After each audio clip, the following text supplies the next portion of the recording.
Halo Kak Vira. Halo, Halo sahabat kakak, selamat siang. Selamat datang di acara Ngoce episode 13, yang dimana Ngoce adalah ngobrol cerita hebat. Nah, terima kasih sudah menyempatkan waktunya untuk hadir dan bergabung di acara live kita pada hari ini.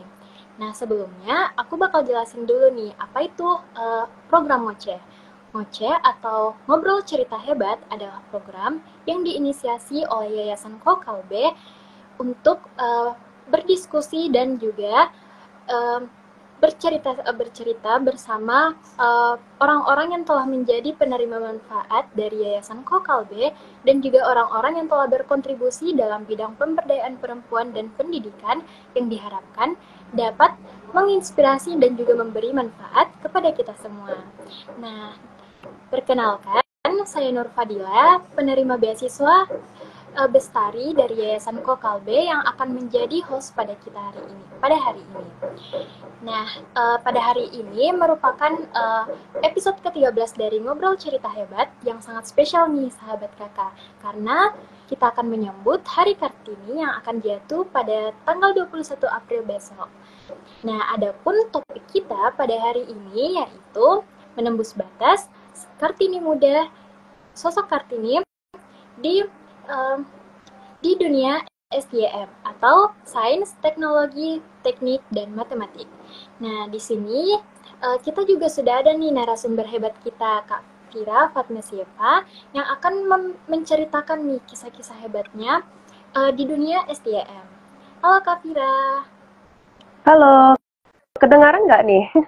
Ya, kedengaran Kak, kedengaran. Oke, sip. Di tempat saya nggak kelihatan videonya soalnya, but hopefully it's fine. Oke Kak. Kak Vira, apa kabar?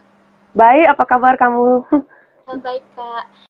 Sip. Oke, um, mungkin sebelum lanjut lebih jauh, kita bisa kenalan-kenalan dulu nih Kak. Boleh. Mungkin bisa uh, asal daerahnya dari Kak Vira, dulu juga penerima beasiswa apa, dari kampus mana, dan juga silakan Kak Vira. Ya, boleh. Halo semua, Assalamualaikum warahmatullahi wabarakatuh. Nama saya Vira Fatmasieva. Saya kemarin penerima beasiswa KB tahun 2019. Saya alumni dari University of California, Berkeley atau UC Berkeley. Saya lulus Mei 2023 kemarin dengan Bachelor of Arts in Astrophysics. Dan insya Allah untuk September besok saya akan mulai S3 saya di Boston University untuk PhD in astronomy.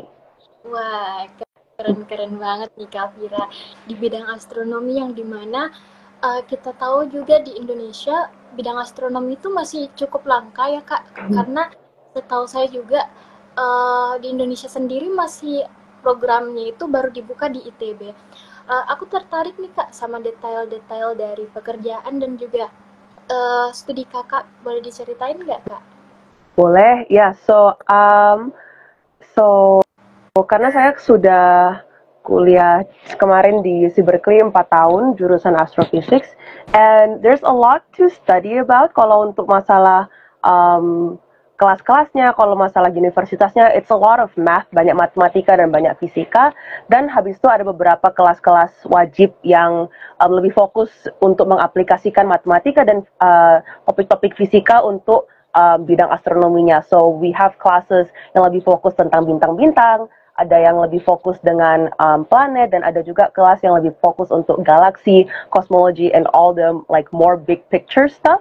Dan di barengan dengan sekolah dan ngambil kelas untuk kemarin major astrophysics itu juga harus ambil kelas laboratori. So I took optical lab di mana saya belajar untuk bisa menggunakan teleskop dan mengambil data menggunakan teleskop.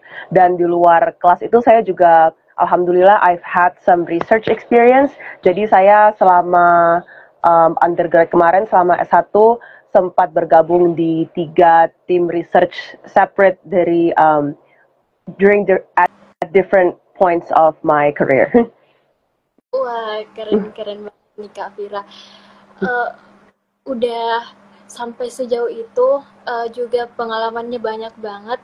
Uh, dari Kak Vira sendiri, ada nggak alasan khususnya mau pilih ambil jurusan astronomi ini, yang dimana kita tahu uh, kalau kita membandingkan nih sama di Indonesia sendiri, mungkin orang-orang mau pilih jurusan ini masih sangat takut karena lihatnya peluang kerjanya kecil, ataupun kayak perkembangan di bidang astronomi di Indonesia itu belum terlalu jauh.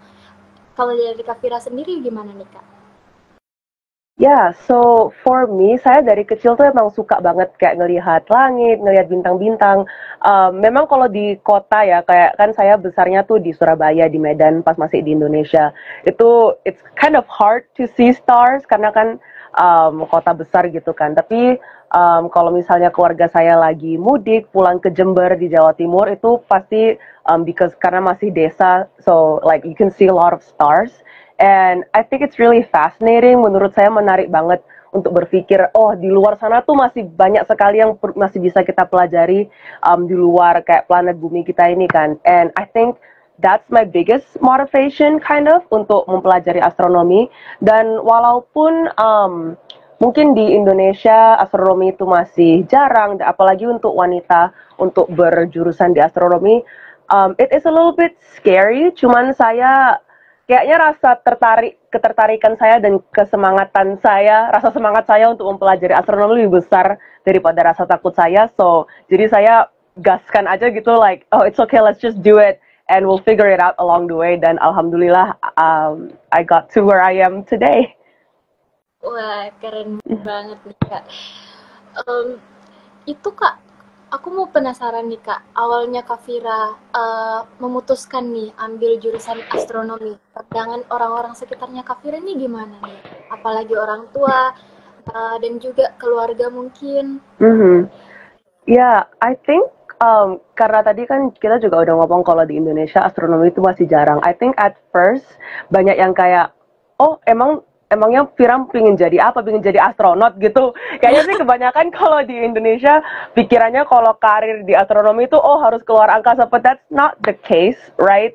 Saya lebih suka risetnya, and jadi banyak yang gitu sih, kayak misalnya teman-teman saya atau guru saya. Tapi kalau kedua orang tua saya tuh, so sebagai kayak background, both of my parents, bapak sama ibu saya dua-duanya dokter, ibu dokter umum, bapak dokter mata. Jadi banyak yang mikir, oh kalau kedua orang tuanya dokter, paling anak-anaknya jadi dokter juga kan gitu. But I'm like, no, I want to do astronomy. Tapi kalau alhamdulillah sih kedua orang tua saya sangat support, and they're like, you can do whatever you want. So I'm really grateful for that. Alhamdulillah. Gitu sih kurang lebih reactionnya. And ketika habis itu saya jelaskan astronomi itu gimana dan matematika, fisika, I think a lot of people are like, wow itu kedengarannya susah banget, kayak good luck ya Fira, gitu sih. Wah, iya sih Kak, apalagi pasti dari orang-orang sekitar Kak Fira sendiri yang kayak kadang menuntut nih Kak untuk ambil pilih A, pilih B, dan sebagainya. Kalau Kak Fira sendiri ada nggak tips gitu, cara untuk ngeyakinin nih orang-orang sekitar Kak Fira kalau Kak Fira itu mampu nih di bidang ini, mampu berkembang dan nggak harus ngikutin kemauan orang lain? Yeah, absolutely. Kalau kayak filosofi saya sendiri ya, saya sih orangnya merasa paling nyaman dan merasa paling confident dengan diri saya sendiri kalau emang saya tahu yang saya kerjakan dan yang saya pelajari itu it's something that I want to do, yang kayak dengan sukarela emang ingin saya kerjakan. Jadi kayak karena because I know that's what I want to do, semua yang berhubungan dengan pekerjaan itu rasanya bisa menyenangkan dan tetap menarik. Tapi kalau misalnya saya merasa terpaksa dan merasa like forced or I don't really want to do that, jadi I feel like for me malah jadi kayak kurang semangat. So I would say that is something yang akan lebih saya prioritaskan gitu. Sepertinya saya lebih ingin bisa berada di sebuah bidang, di buah sarjana yang memang ingin saya lakukan, dan itu akan membuat saya lebih semangat untuk bisa lebih rajin belajar, untuk bisa berkembang dan mencari lebih banyak oportunitas. And personally that's how it was for me, because astronomy is something that I want to do and I reached that conclusion myself. Jadi kayak saya nggak pernah merasa terpressure untuk harus belajar astronomi gitu. Dan alhamdulillah sih so far it's pretty smooth sailing like in general, so yeah. Wow, menarik banget Kak. Aku mau penasaran nih Kak, Yeah. ada nggak fakta-fakta unik gitu di bidang astronomi yang mungkin orang awam nih nggak tahu, yang kayak atau salah persepsi di awal, salah ngira gitu. Kalau dari Kak, Ada apa ya, banyak orang yang mikir, okay, this one is kind of funny. I don't think this one's not as serious. Tapi kayak banyak yang mikir, belajar astronomi itu belajarnya tentang zodiak gitu. Itu astrologi. You know what I mean? But I think people sering kayak kebalik gitu, astronomi, astrologi. Tapi kayak dari beberapa orang ada yang pernah kayak, kamu kasih tahu aku dong kayak kalau aku Libra tuh maksudnya gimana? And I'm like, no, that's not what I'm studying. Tapi kalau kayak beneran masalah fakta astronominya as a whole, there's lots of interesting things. Mungkin maybe some people already know this. Cuman dari kalau untuk saya sendiri, one of the most mind-blowing things sampai sekarang itu, kalau alam semesta kita ini it's expanding, kayak makin lama makin besar, dan it's like we don't know kayak kita nggak tahu kenapa alam semesta kita makin lama semakin besar, and we're getting further and further away. But I think it's really really cool. Dan kalau masalah fakta yang mungkin skalanya lebih kecil, nggak sampai skala alam semesta, planet kita, bukan planet kita, planet Saturnus yang di solar system kita ini, itu kan planet gas, dan ternyata Saturnus itu punya densitas yang sangat-sangat ringan, dimana kalau kita punya bathtub yang diisi sama air yang cukup besar untuk menaruh Saturnus, di dalam bathtub itu Saturnus tuh akan it will float, gak bakalan tenggelam, bakalan what's float in Indonesian? Yeah, bakalan kayak yeah, so it'll stay on the surface. And I think that's really like cool. I don't think we could ever do that, because how would you find, mau cari di mana bathtub sebesar bisa naruh Saturn, but theoretically, Saturn can float in water. Just really cool. wow, menarik banget nih Kak. Apalagi kan kalau di mata pelajaran sendiri, kalau di SMA itu kita kan nggak terlalu detail nih Kak belajar tentang astronomi sendiri. Bahkan kadang cuman sedikit sekali materi-materi yang masuk di pelajaran SMA, sehingga pengetahuan anak-anak di Indonesia itu kurang Kak. Kalau jurusan astronomi ini ada, menurut Kak Fira ada nggak peluang berkembangnya bidang astronomi ini di Indonesia? Dan gimana nih supaya kita bisa memperkenalkan bidang astronomi ini ke anak-anak yang ada di Indonesia? Ya, kalau salah satu yang saya tahu, ada satu organisasi di Indonesia namanya Antareksa. Itu kayaknya ada Instagramnya, saya lupa handle-nya apa exactly, but you can search it up, Antareksa.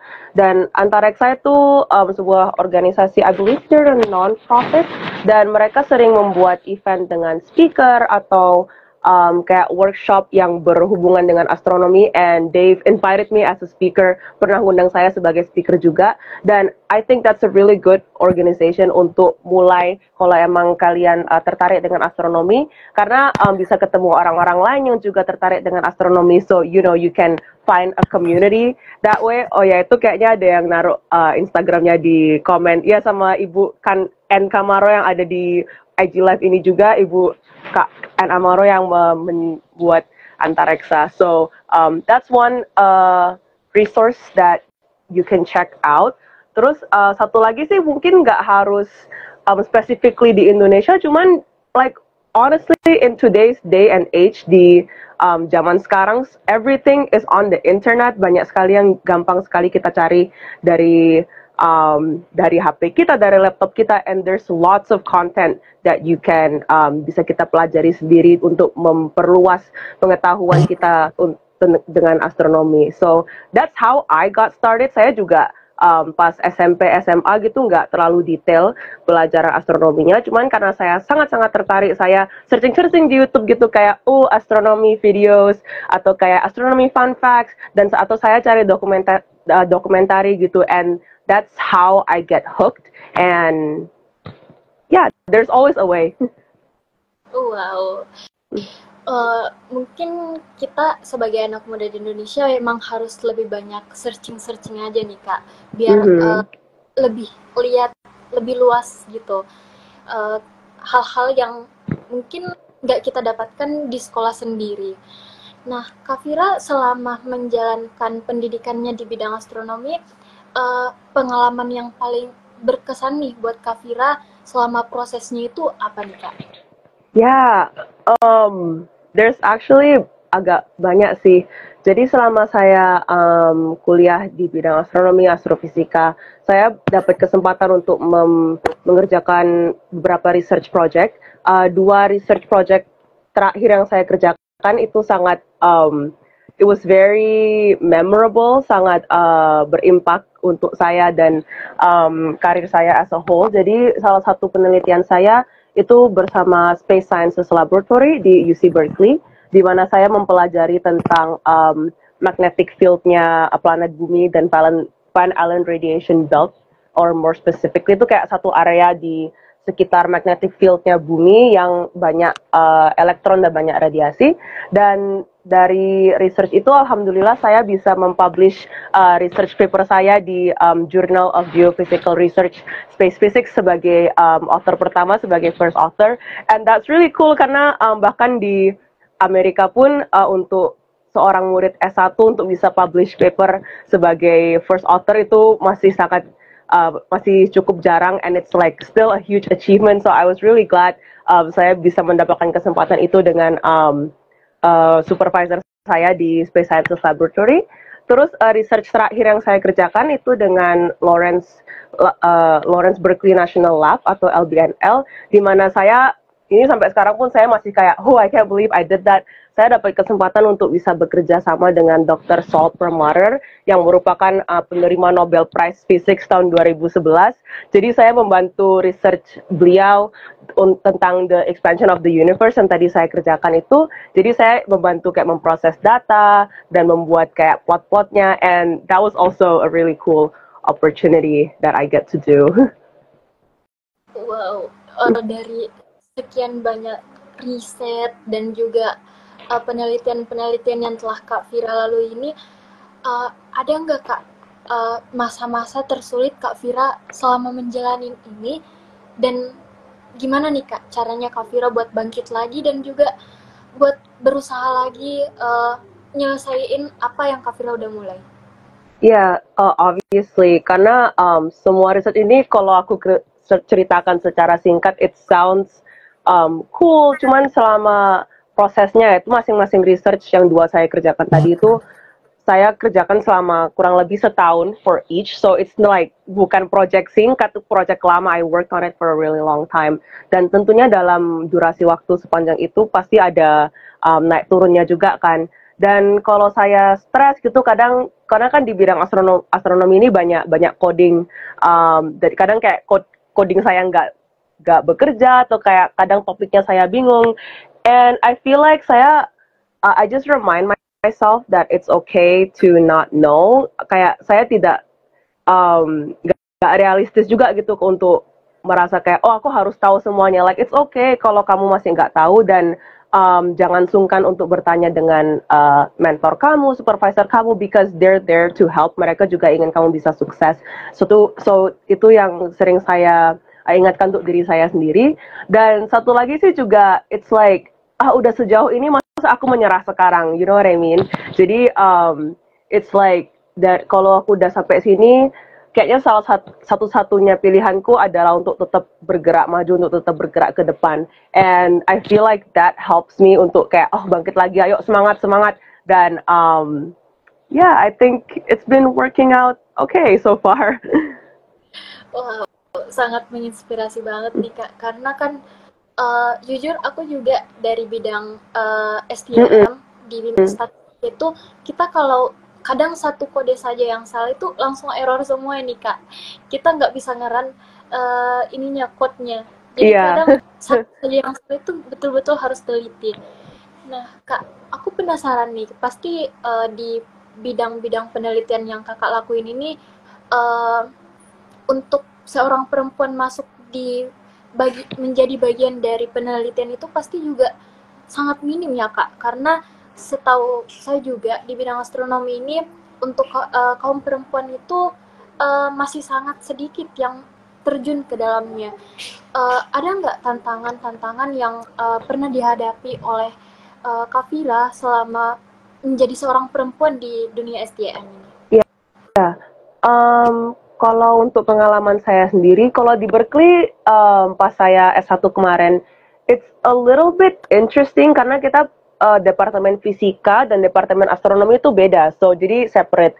Dan tapi karena saya majornya astrofisika, saya juga harus ngambil kelas fisika gitu kan. And kalau di departemen astronomi itu aslinya menurut saya di sini cukup seimbang antara kayak laki-laki dan perempuan. Mungkin sih masih agak tinggian laki-lakinya dikit ya, kayak 60-40% gitu. Tapi kalau untuk justru di departemen fisika murninya lebih banyak laki-lakinya. Mungkin either 70%, 30%, 80%, 20%. Jadi lebih di kelas fisika murni saya lah, di mana saya lebih merasa kayak agak terkucilkan karena mungkin banyak cowoknya, terus yang ceweknya tuh cuma 3 gitu, padahal kelasnya 30 orang. So, kalau di saat-saat seperti itu sih sering merasa kayak, oh, do I not belong here? Is this not a place for me? Cuman yang saya suka dengan kayak murid bidang astronomi atau fisika di Berkeley, kalau kayak saling ketemu cewek di bidang yang sama tuh kita kayak oh my god, let's be friends. Jadi kayak kita geng-gengan gitu sama cewek, terus kayak kita saling menyemangati each other, and I feel like that helps karena kadang juga kalau lagi ngerjain PR gitu, kalau ngerjain PR-nya like with just kayak sama laki-laki doang gitu kan agak awkward juga, tapi kalau kayak ada teman ceweknya 1-2 gitu aja itu udah kayak it helps a lot.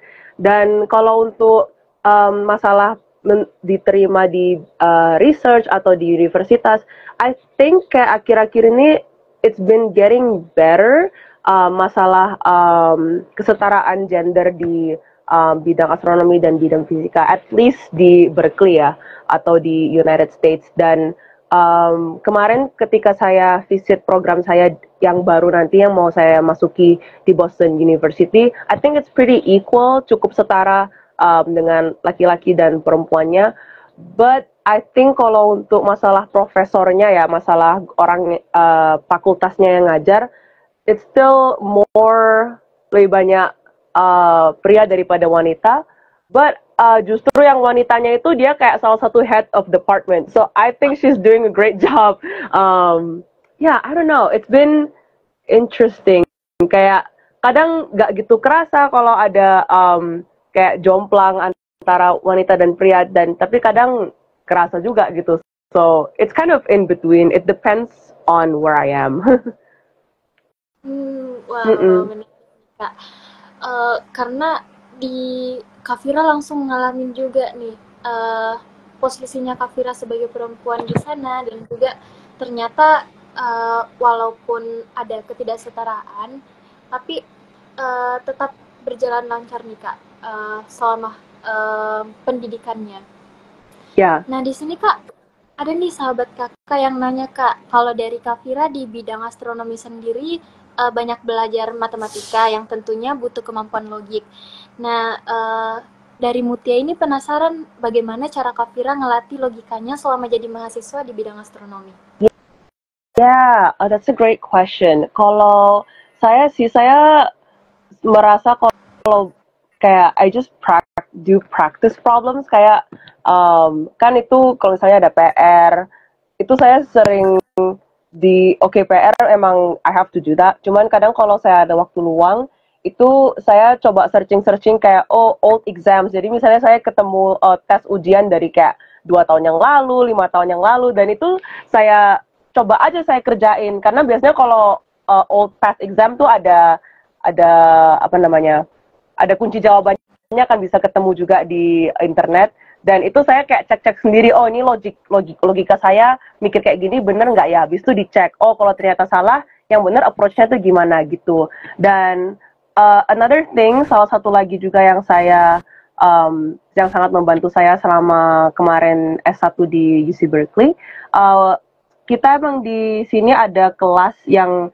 intinya tuh melatih logika kita dan melatih intuisi kita untuk bisa lebih mengerti topik-topik fisika dan topik-topik matematika, biar kayak mikirnya tuh nggak harus ruwet, tapi kayak big picture gini aja deh. Terus habis itu baru kita teliti lebih dalam lagi. And I think that really helps, kayak biar bisa mengerti paling enggak, oh topik A tuh kurang lebih kayak gini, topik B tuh kurang lebih kayak gini. Jadi kayak ketika kita when we come across those problems, kayak kita nggak stres, kayak oh at least I have a general idea, kayak tiap topik tuh intinya tuh gimana sih gitu. Wah, menarik banget nih Kak. Tipsnya bisa banget nih dipakai sama teman-teman dan sahabat-sahabat kakak yang juga punya problem yang sama nih sama kamu Tia tadi. Nah, sekarang aku penasaran nih Kak, selama pengalamannya Kak Vira berkuliah di luar negeri, pernah tidak mengalami masalah tentang kesetaraan gender nih selama berkuliah ataupun bekerja? Kalau untuk pengalaman saya sendiri sih, alhamdulillah so far no, tidak sampai level yang emang kalau nggak gitu berefek sih dengan kayak misalnya karir saya atau pekerjaan saya. Cuman kalau di skala yang lebih kecil, there are definitely times dimana kayak saya mungkin agak dinyinyir gitu sebagai wanita di bidang kayak astrofisika. Misalnya kayak kita di satu ruangan nih lagi ngerjain PR bareng atau lagi belajar bareng, terus ada cowok ada cewek gitu. Misalnya kita lagi fokus sama satu pertanyaan, terus yang cowok-cowok tuh pada kayak sibuk, kayaknya kita ngerjainnya tuh kayak gini. Terus misalnya saya nimbrung gitu kayak, oh enggak geng, kayaknya tuh lebih baiknya kita logikanya kayak gini. Itu kadang adalah satu dua itu yang kayak, you're wrong, kayak kamu kenapa mikirnya kayak gitu. Tapi habis itu setelah saya jelasin, atau mungkin habis itu ketika saya bertanya sama gurunya, terus gurunya juga kayak, oh enggak, si Vira bener kok. Itu baru mereka kayak, oh iya ternyata Vira bener. Ada aja sih yang kayak gitu, but I think it's more on a small scale like that. So kalau untuk jadi nggak gitu berimpak sih sama kayak pekerjaan atau karir saya. Cuman ya kadang gerem aja gitu kalau lagi ngerjain PR terus ada beberapa cowok yang kayak gitu, but doesn't really happen that much, nggak gitu sering juga, kayak satu dua aja, but like you know they still exist unfortunately. Nah, Kak, dalam situasi seperti itu biasanya kakak tanggepinnya gimana nih Kak? Dan juga cara ngatasi hal-hal seperti itu, karena mungkin ini dari sahabat-sahabat kakak, walaupun kita di skala kampus dan juga mungkin di tempat umum kadang ngerasain nih adanya ketidaksetaraan gender. Kalau dari Kak Fir itu cara ngatasinnya gimana? Iya, kalau untuk saya sih, saya ingetin diri saya sendiri aja, oke, sabar. Mungkin mereka punya perspektif yang berbeda, dan oleh karena itu kenapa mereka kayak responnya sama aku tuh kayak gitu. Cuman kayak mencoba untuk objektif aja, like I'm just trying to help. Dan kalau kamu nggak respect dengan waktu saya, nggak respect dengan pendapat saya, then it's fine. Like you wanna be kayak nggak pingin dibantu, and that's okay. Dan kalau emang saya perlu beneran perlu nih kayak men-convince mereka kayak no, kayak harus ngerjainnya tuh kayak gini, saya bakalan cari bantuan sama kayak mungkin guru atau kayak supervisor saya. Hey, kayak ada salah satu kolega saya atau salah satu murid teman sekelas saya yang berpikir kayak gini, padahal sudah saya jelaskan kayak gini, kamu bisa bantu nggak menjadi kayak biar bisa lebih objektif antara kita berdua between a man and a woman. Dan biasanya sih bisa membantu di situasi kayak gitu. But you know, in general kayak ya sabar aja, karena kan kalau misalnya ada yang berpendapat seperti itu, it's like not your fault, bukan salahnya kita kan, kita wanita itu salahnya itu kayak masalah mereka sendiri. Kenapa kayak why do you what do you have a problem with a woman in your field? Dan at the end of the day, percayalah walau kalau kita juga punya potential dan kita juga berhak berada di jurusan atau field yang sama dengan orang lain, walaupun typically field itu lebih dominasi pria dibanding wanita, and we deserve to be here. Wow. Ya sih Kak, bener banget karena apalagi kalau kita lihat sendiri kalau di Indonesia situasinya kadang ada beberapa jurusan gitu yang digeneralisasi memang perempuan ini nggak cocok nih masuk ke jurusan ini, apalagi kayak teknik, dan juga mereka dianggap tidak mampu berkembang di sana. Padahal kan sebaliknya kita juga punya peluang gitu untuk masuk ke dunia STM ini. Kalau dari Kak Fira sendiri, seberapa besar nih Kak peluang perempuan itu untuk berkarir di dunia STM? Kalau menurut tanggapan Kak Fira?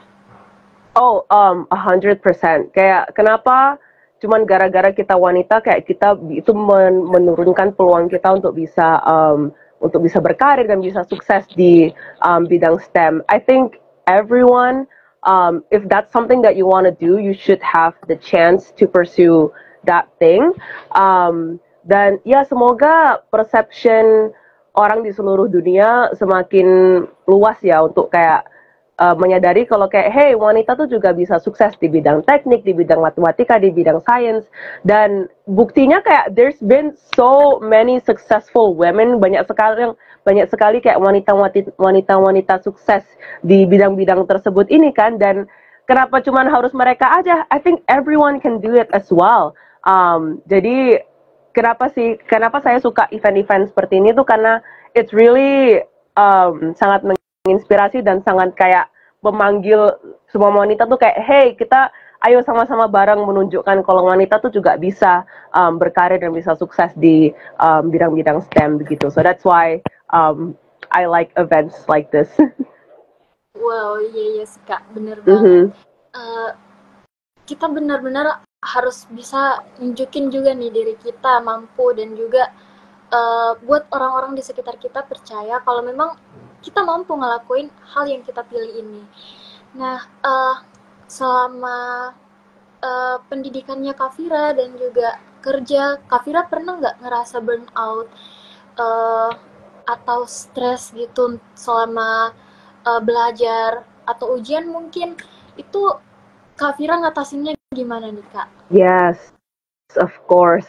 Sering banget sih saya ngerasa burnout, apalagi kalau S1 itu kan rasanya kayak banyak banget yang perlu dikerjain gitu kan, harus belajar, harus ngerjain PR, tapi kadang beberapa dari kita juga kayak kerja part time, so there's so many things you need to do.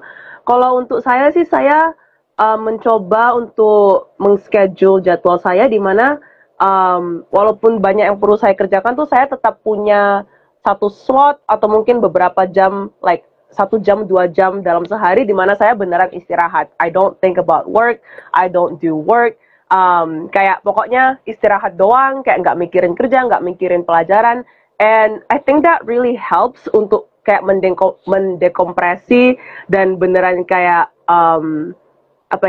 menaikkan semangat saya lagi, dan saya mengerjakan hal-hal yang saya lakukan. Mungkin kayak saya cuma nonton YouTube, kayak nonton video yang lucu-lucu biar kayak seneng-seneng lagi, atau saya juga cari hobi di luar bidang STEM biar kayak beneran separate gitu antara ini pekerjaan dan pelajaran saya, dan ini kayak my hobby and my personal life.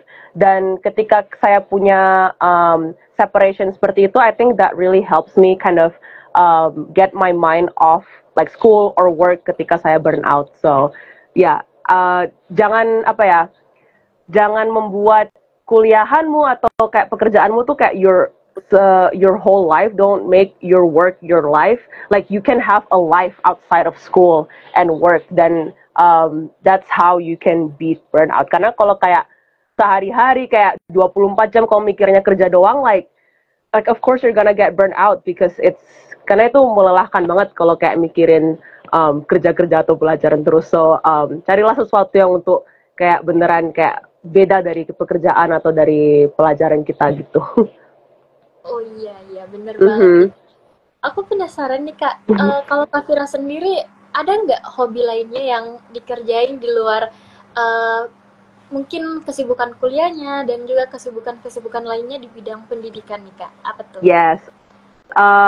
Banyak sih, tapi kalau untuk saya sendiri, saya suka bidang seni juga. Salah satu yang dari kecil sampai sekarang saya masih hobi itu saya suka ngedance, saya suka nari. I have a dance account on my Instagram. You can check it out if you want. It's on my bio.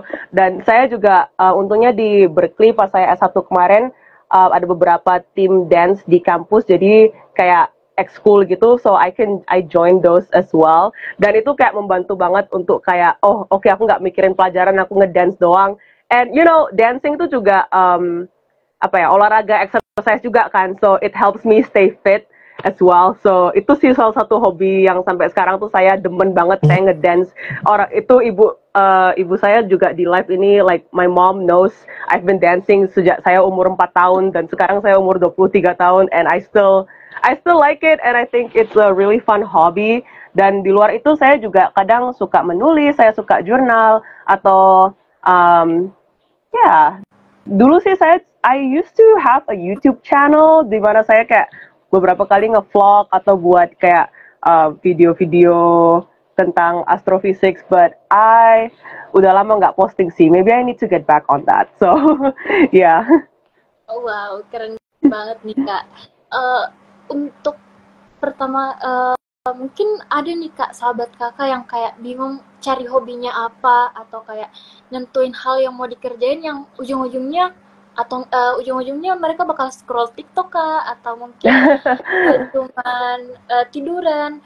Ada nggak nih tips dari Kak Fira buat nentuin nih hobi kita itu apa yang mungkin lebih bermanfaat gitu?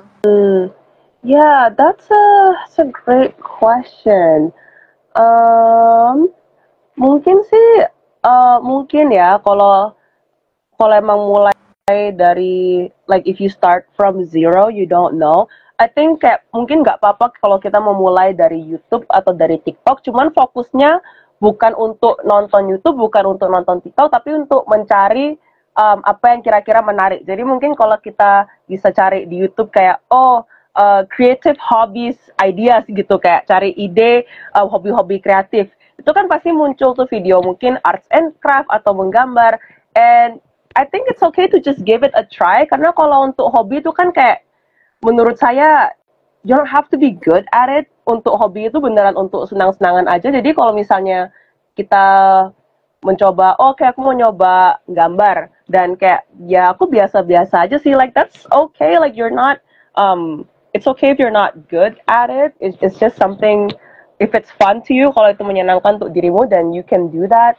Salah satu hobi yang mungkin gampang juga adalah untuk membaca atau untuk menulis. Like that's really easy to do because you just need a book and a paper and a pen. Get started. Kayak mungkin cari ide dari social media, tapi habis itu ya get off social media once you have ideas, you know? Iya, bener banget nih. Setelah dapat idenya mungkin kita harus realisasiin langsung nih Kak di dunia nyata, hobinya apa. Nah di sini ada nih Kak sahabat Kakak yang mau nanya, can you share about your experience as hijabi in your field in campus? Ya, alhamdulillah sih kalau untuk di California, especially atau di Berkeley, there's actually quite a lot of Muslim people here, dan ada juga beberapa murid di Berkeley yang berhijab juga. Di sini kita ada Cal Muslim Student Association, jadi kayak emang perkumpulan murid Muslim di UC Berkeley.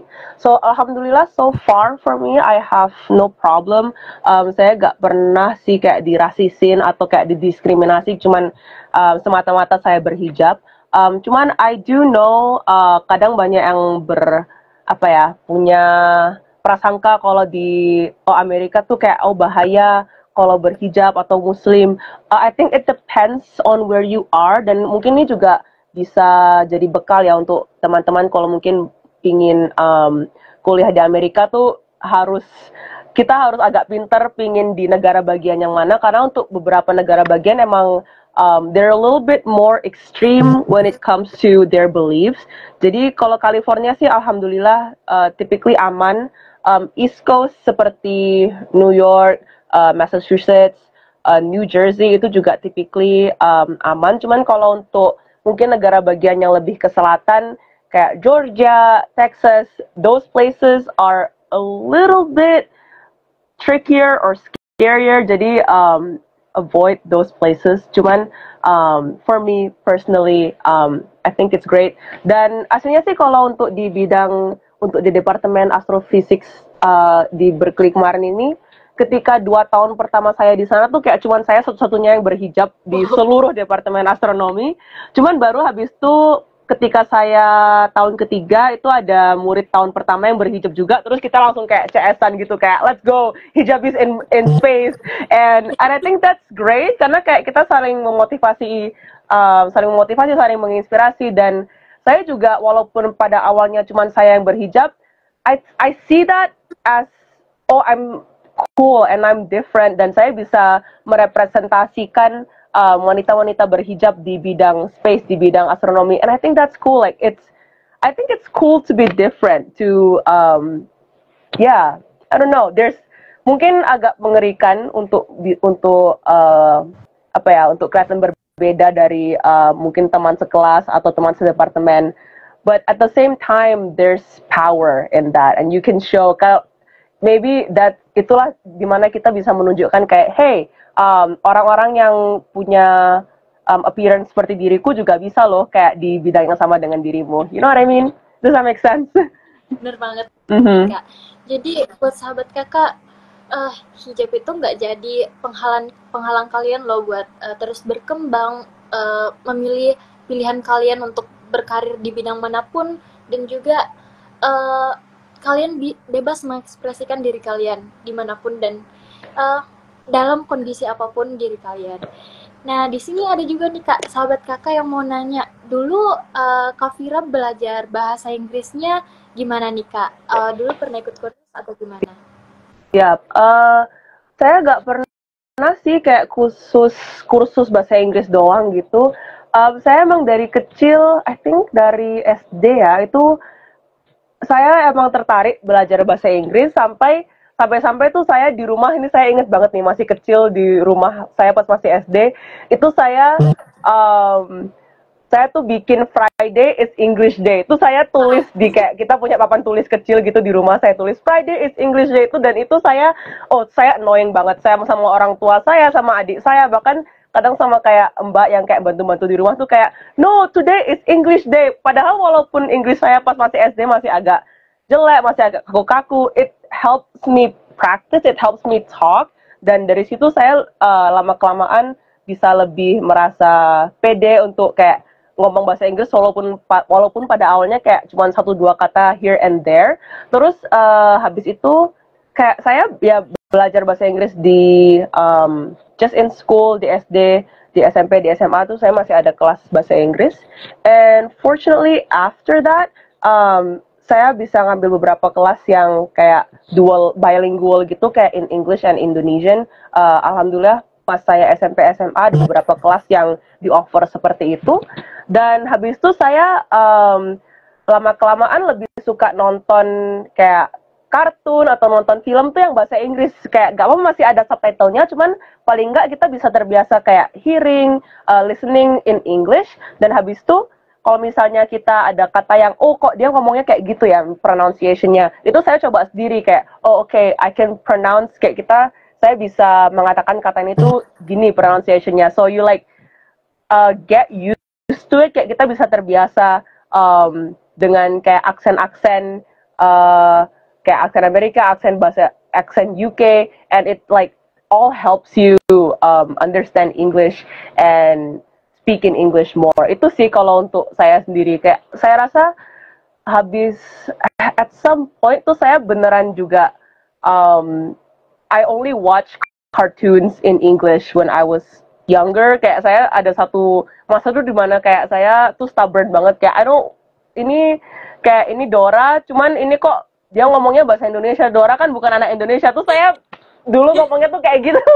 Kayak my parents told me I used to say that. So you know, it's all just like about membiasakan diri kita untuk bisa listening, hearing, dan habis itu mungkin cari beberapa teman yang juga kayak tertarik, atau mungkin guru yang juga bisa bahasa Inggris dan tertarik untuk bisa mengimprove your conversation skills. Jadi kayak saling belajar aja gitu dengan sesama, kayak dikit-dikit walaupun nggak harus ngomong bahasa Inggris, latihan aja ngomong bahasa Inggris. Kayak kalau misalnya orang bilang, so Inggris, like why do you care? Nanti lama-kelamaan you can speak English, mereka masih nggak bisa bahasa Inggris. So, you know, just practice. I think it's really helpful. Nah, ingat tuh sahabat kakak, praktis ya. Jangan lupa perbanyak nih latihannya kalau mau lancar juga bahasa Inggrisnya. Nah, di sini Kak, ada lagi nih sahabat kakak yang mau nanya, gimana cara kita sanggup membaca buku dengan waktu yang lama tanpa rasa ngantuk dan bosan? Karena sekarang sering sekali kita ketika ingin membaca terhambat oleh rasa kantuk ataupun bosan. Sebagai Kak Fira yang suka nih baca-baca buku, ada nggak tipsnya gitu biar nggak ngantuk? Ya, tapi honestly relatable sih. Kadang saya juga membaca terus ke bawah ngantuk juga. So I relate, I understand. Saya nggak sempurna juga, but I think something that helps itu kayak environment saya ketika saya ingin baca buku. Itu kadang mungkin saya main musik atau sambil dengerin musik, tapi yang nggak ada kata-katanya, mungkin musik klasik atau musik, ada kan sekarang namanya tuh musik lo-fi. You can listen to that, and I feel like that helps untuk kayak lebih biar lebih lebih vibe, lebih mood aja gitu, kayak I'm reading right now, untuk kayak bisa kayak gitu. Atau kadang saya juga kalau pingin beneran niat nih, mungkin saya sambil ke kafe atau saya buat teh atau buat kopi gitu, biar kayak agak bantu juga dengan rasa kantuknya, kayak sambil baca dikit-dikit diminum tehnya, itu kan ada kafenya dikit, so it helps you stay awake a little bit. So that's something that I would do. Boleh banget nih sahabat kakak buat ikutin tips-tips dari Kak Fira buat minum kopi atau sambil cari suasana baru sambil baca-baca bukunya. Jangan sambil tiduran ya. Iya betul, jangan sambil tiduran, kayak harus duduk tegak, karena kalau tiduran ya pasti terakhirnya ke bawah tidur. Bener banget nih Kak. Aku penasaran nih Kak, apa nih harapannya Kak Fira ke depannya, dan juga mungkin kesibukannya Kak Fira ke depannya bakal ngapain aja nih Kak? Apalagi tadi aku cukup kaget juga Kak, ternyata umurnya Kak Fira baru 23 tahun tapi udah jadi PhD student lagi. Wah, keren banget nih Kak. Oh ya, itu saya ingin klarifikasi sih, kalau di US, kalau untuk astrophysics, itu emang kalau grad school-nya tuh kayak kita skip S2, so it's like the program, itu program grad school kami tuh kayak 5 tahun, dan itu kayak otomatis kayak langsung selesai S3 gitu. So I just want to clarify that, mungkin agak beda dengan di Indonesia, makanya saya bisa masuk program PhD ketika masih muda, you know what I mean. Tapi kalau untuk perjalanan journey saya sendiri, like I said before, insya Allah September besok saya akan mulai sebagai murid tahun pertama di Boston University untuk mendapatkan PhD in astronomy, dan saya untuk kedepannya lebih tertarik dengan riset di bidang planetary science atau space physics. So I'm hoping untuk bisa mengembangkan skill dan wawasan saya di bidang tersebut, more specifically sebagai astronomy PhD student. Dan harapan saya kedepannya untuk semua wanita di Indonesia, kalau yang tertarik dengan bidang STEM, dengan bidang sains, teknologi, dan matematika, please keep going, don't be afraid, jangan takut untuk meraih mimpi-mimpimu. Salah satu quote yang sering saya share dan saya bilang ke diri saya sendiri adalah, the sky is not the limit, the sky is only the beginning. Jangan berpikir kalau langit itu adalah sebuah batasan, itu hanyalah titik awal. So you can go as further as you want to go, as long as you put your mind into it. Dan carilah inspirasi, carilah bantuan dengan para wanita di sekitarmu juga, dan saling membantulah, saling memotivasi. And I believe bahwa semua wanita juga punya peluang yang sama untuk bisa sukses dan bisa berkarir di bidang sains, teknologi, dan matematika. You got this, I believe in you, and let's support each other in this thing. Woo! Bener banget nih Kak. Terima kasih Kak Vira untuk supportnya untuk kita semua. Nah di sini Kak, masih ada nih sahabat kakak yang penasaran sama studinya Kak Vira. Boleh. Mau klarifikasi. Dari Kak dia nanya nih, tapi di 2 tahun awal menyelesaikan program PhD-nya, nanti Kak Vira akan menyelesaikan S2 atau masternya juga. Lalu tanpa jeda dia langsung itu ibu saya itu ibu lagi nggak apa-apa, ibu membantu jelasin kayak graduate school di US tuh seperti apa untuk astrophysics, but ya. Oh iya Kak, bener banget. Ya, Kak. Aku mau nanya lagi nih Kak, kan Kak Vira juga selaku penerima beasiswa dari Yayasan Kokalbe nih Kak dari tahun 2019. Apa aja nih Kak yang Kak Vira rasain selama jadi penerima beasiswa yang mungkin ngebantu Kak Vira perjalanannya hingga sampai saat ini? I think it was really helpful. Saya bersyukur banget sampai hari ini bisa mendapatkan beasiswa dari Yayasan Kokalbe, karena kemarin saya dapat beasiswa dari Yayasan Kokalbe ketika saya masih semester pertama di UC Berkeley, and kayak pertama kali baru mulai di sini itu kayak it's so challenging, itu susah banget untuk bisa beradaptasi dan mencari teman.